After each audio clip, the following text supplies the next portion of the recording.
let's go into 1987. Slumber Party Massacre II. Summary for this film: Courtney Bates, the younger sister of Valerie, and her friends go to their condo for a weekend getaway, but Courtney can't get rid of the haunting feeling that a supernatural rockabilly driller killer is coming to murder them all. Written and directed by Deborah Brock. What do you have? Tagline: Thrills, Chills, and Guitar Drills. Distributed by New Concord on October 16, 1987. Out on Blu-ray through Scream Factory in 2017. It's out of print. It is 2 and 3.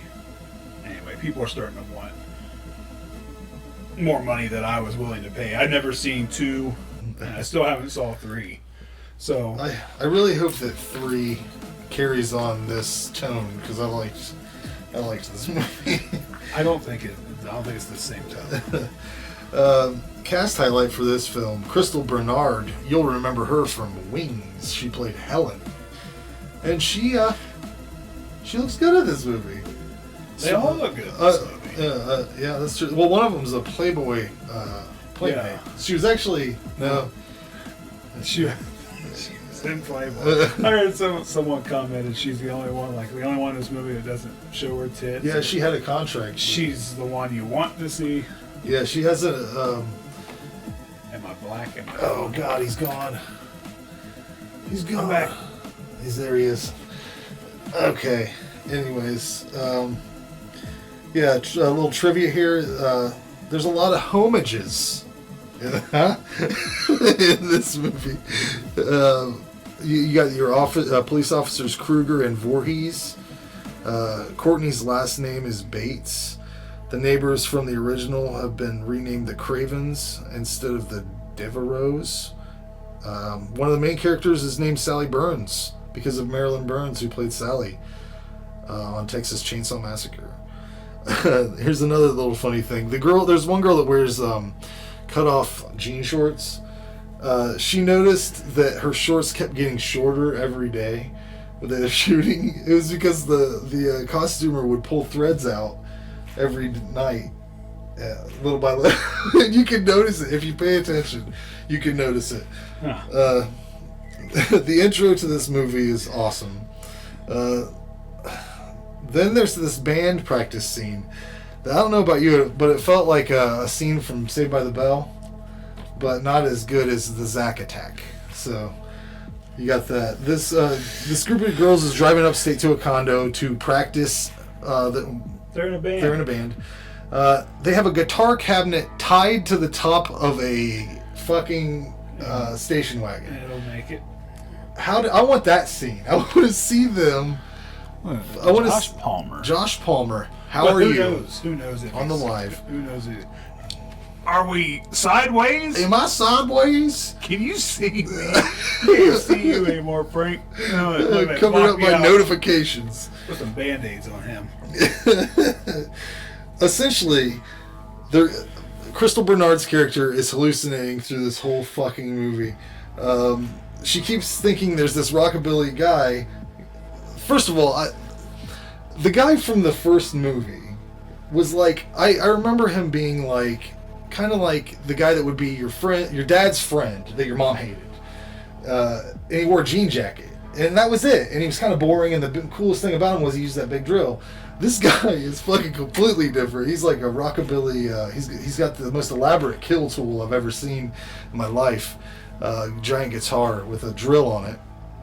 I think it's a multi-neck guitar or something. It's big, it's huge, right? No, the body's huge. It's it's fucking ridiculous. It's not practical. Yeah, but there's be too heavy to wear. Just like just like the first movie, there's like they have this ridiculous sleepover party where they make the biggest stupid fucking dumb mess in this girl. I would go nuts if. Can you imagine your kids just fuck your whole house up? They tear pillows apart. And they got pillows in the jelly, feathers in the jelly. That bothered pillows me. In the jelly. The pillows in the jelly. Pillows. Yeah, but the dance sequence where they wreck the place is fucking crazy. Yeah, like I said, the killer from the first movie isn't nearly this cool.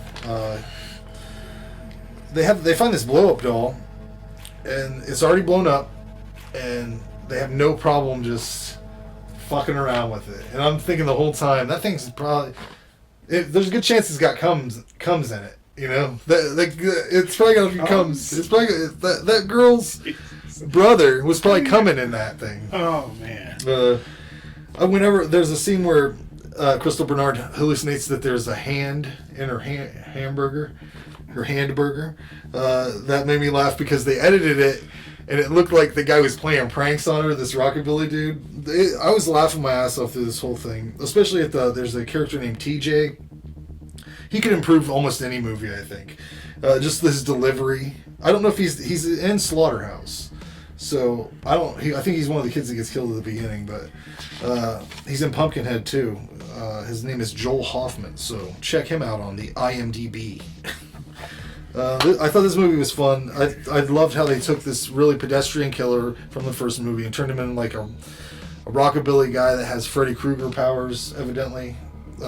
He just appears eventually out of her dreams.